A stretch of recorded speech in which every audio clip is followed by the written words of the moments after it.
Assalamualaikum warahmatullahi wabarakatuh. Apa kabar sobat sekalian? Semoga baik-baik saja. Jumpa lagi di channel Delgo. Kali ini kita akan membahas tips kesehatan yang ada di sekitar konsumsi makanan yang harus kita jaga supaya tidak menjadi lebaran ya.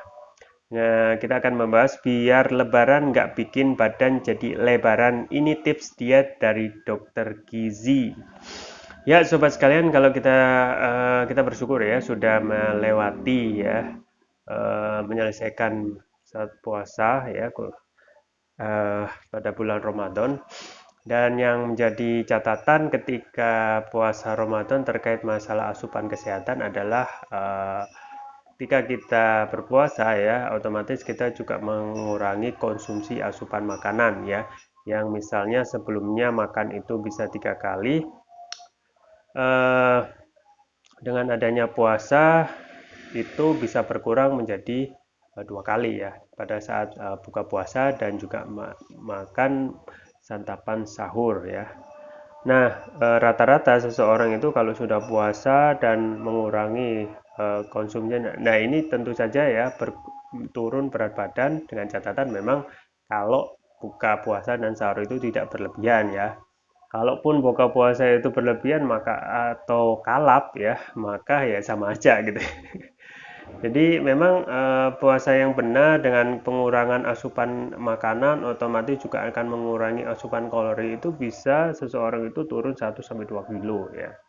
Tapi sobat sekalian yang harus diwaspadai adalah bagaimana seseorang itu setelah Ramadan selesai ya, mereka apa namanya kita itu menghadapi Lebaran ya. Nah, Lebaran yang kita khawatirkan adalah bagaimana makanan pada saat Lebaran ya, misalnya 1 minggu full itu bisa jadi menjadi kebalikan ya yang kita inginkan. Misalnya kita ingin menurunkan berat badan, ternyata pada saat Lebaran kita tidak mengontrol, kita tidak bisa mengontrol hawa nafsu ya untuk mengkonsumsi makanan yang memang sangat-sangat lezat ya yang disajikan pada saat lebaran gitu ya. Nah, ini ada tips dari dokter spesialis gizi klinik Dokter Vicky Nuvrisia ya, MA ya. Vicky Nuvrisia A, M Gizi spesialis SPGK ya dari Rumah Sakit Karya Bakti Pertiwi itu mengatakan bahwasanya ada istilah bagaimana sih caranya supaya nggak lebaran setelah lebaran gitu ya. Artinya lebar, tubuh kita menjadi lebar, bagaimana supaya tidak terjadi seperti itu. Dan itu memang wajar gitu ya. Jadi sebelum namanya pada saat hari raya itu wah segala bentuk makanan ya, mulai dari opor ya, kemudian rendang ya, semua makanan santan-santan itu dihidangkan sebagai dalam tanda kutip adalah reward balas dendam setelah 1 bulan itu kita berpuasa. Nah, supaya berat badan nggak bertambah itu usai lebaran, ini tips yang untuk menjaga diet dari dokter Vicky ya. Yang pertama, perhatikan makanan santan ya, makanan yang menggunakan santan mudah ditemukan saat lebaran ya. Nah, itu wajar ya, opor, rendang ya. Kemudian makanan lainnya yang mayoritas santan itu sudah menjadi lumrah dan menjadikan makanan wajib pada saat lebaran ya. Makanan bersantan dapat mengandung lemak jenuh yang tinggi dan hal ini tidak baik untuk kesehatan pembuluh darah. Bila di rumah ada makanan santan, Dokter Vicky menganjurkan sebaiknya jangan disimpan terlalu lama dan sering dihangatkan. Semakin sering dihangatkan, maka kandungan lemak jenuh pada makanan bersantan bisa semakin tinggi ya. Jadi jangan langsung saja dihabiskan ya. Kalaupun tidak habis ya bisa eh, dibantu sama orang di rumah ya.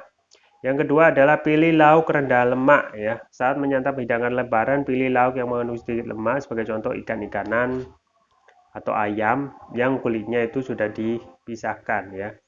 Jadi mengonsumsi makanan yang tinggi lemak hewani dijelaskan oleh Dr. Vicky dapat meningkatkan kolesterol dalam darah dan juga resiko diabetes ya. Lemak ini itu biasanya kita dapatkan dari kulit ayam, daging merah berlemak, gaji dan jeroan ya. Nah, ini jeroan itu yang biasa diburu ya ketika lebaran ya. Jeroan ayam, jeroan sapi ya. Boleh sedikit aja tapi jangan sampai berlebihan ya. Yang ketiga adalah ambil kue di piring kecil. Nah, ini juga menjadi kebiasaan kita ya, ketika Lebaran itu pasti yang disediakan adalah cookies. Kue-kue yang dibungkus di dalam hampers ya, hati-hati, itu ada tepung yang kalorinya tinggi dan juga gula ya. Kita pastilah merasakan itu kue-kue yang ada di meja itu pastilah manis ya, nggak mungkin hambar gitu ya. Kebiasaan diet berikutnya yang perlu diwaspadai adalah soal kudapan kue lebaran atau snack kue lebaran ya. Kebanyakan dari kue tersebut biasanya dibuat dari tepung yang merupakan sumber karbohidrat tersederhana tinggi kalori. Supaya tidak makan kue berlebihan, Dr. Vicky menyarankan sebaiknya ambil kue itu dari toples lalu tempatkan di wadah kecil ya. Jadi kue tempatkan wadah kecil ya. Jadi takaran itu saja yang kita konsumsi, jangan kita buka toplesnya, kita makan tanpa ada kontrol ya. Dengan adanya toples wadah kecil itu ya kita kontrol, pokoknya ini saja sedikit saja yang kita makan gitu ya. Yang keempat adalah tips untuk supaya kita tidak lebaran pada saat lebaran adalah makan sayur dan buah ya, makan sayur dan buah. Dokter Vicky itu merekomendasikan makan sayur dan buah selama momen lebaran, alasannya kandungan serat yang terkandung dapat membantu mengurangi penyerapan lemak di saluran cerna. Karena serat ini dapat membantu mengurangi penyerapan lemak di saluran cerna. Jadi sayur buah jangan di skip gitu ya. Dan itu sebagai penetralisir juga atau penyeimbang supaya nggak selalu gorengan ya, ayam goreng ya, tahu goreng ya, tempe goreng ya, kemudian rendang, opor ya, tidak bisa dinetralisir atau seimbangkan kecuali melalui sayur dan buah. Yang terakhir adalah tips supaya tidak lebaran pada saat lebaran adalah olahraga. Selama bulan puasa biasanya orang-orang mengurangi aktivitas fisik atau kebiasaan olahraga, dan itu biasanya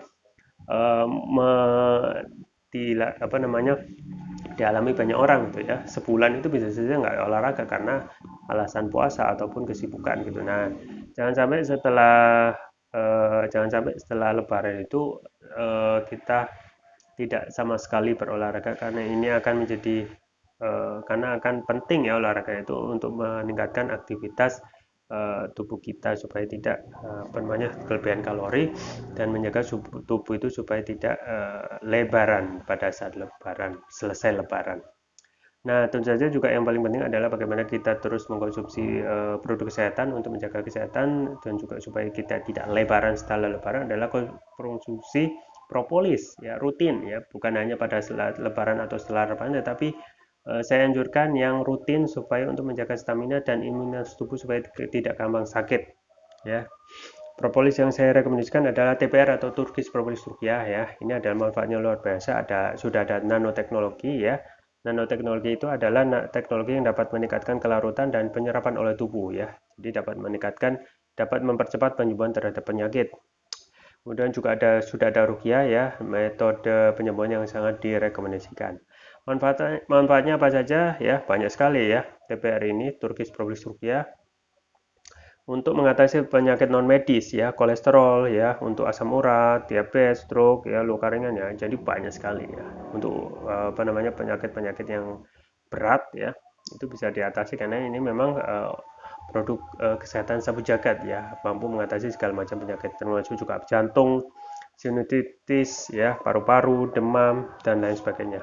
Kemudian untuk varian selanjutnya yang biru yaitu Turkish Propolis Turkiya Brain, ini manfaatnya memberikan nutrisi pada otak, kemudian juga meningkatkan konsentrasi, membantu pemulihan stroke ya, membantu proses pertumbuhan pada anak dan remaja, meningkatkan stamina, mengatasi gangguan migrain, vertigo, sakit kepala, stres, kepala pening ya, meningkatkan kecerdasan pada anak dan remaja sekaligus memberikan mereka kemudahan untuk menghafal pelajaran.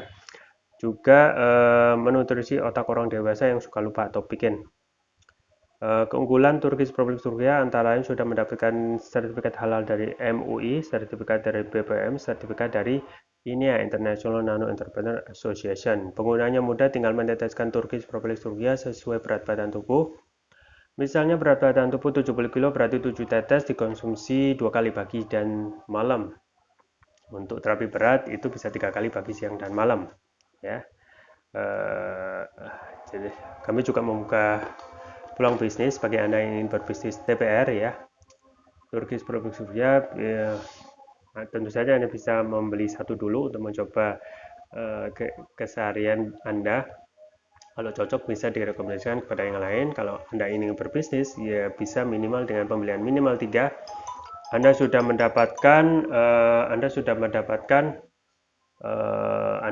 mendapatkan bimbingan bisnis lengkap gitu ya. Jadi ada 2 manfaat. Anda dapat merekomendasikan produk kesehatan, yang kedua dapat menambah penghasilan ya. Jangan lupa untuk selalu menjaga stamina imunitas tubuh dengan terus konsumsi Turkish Propolis ya. Link pembelian ada di deskripsi atau bisa kunjungi toko online kami di Algo, di Tokopedia atau Shopee. Itu yang bisa saya sampaikan, semoga bermanfaat. Jangan lupa like, share, dan subscribe. Sampai jumpa lagi. Wassalamualaikum warahmatullahi wabarakatuh.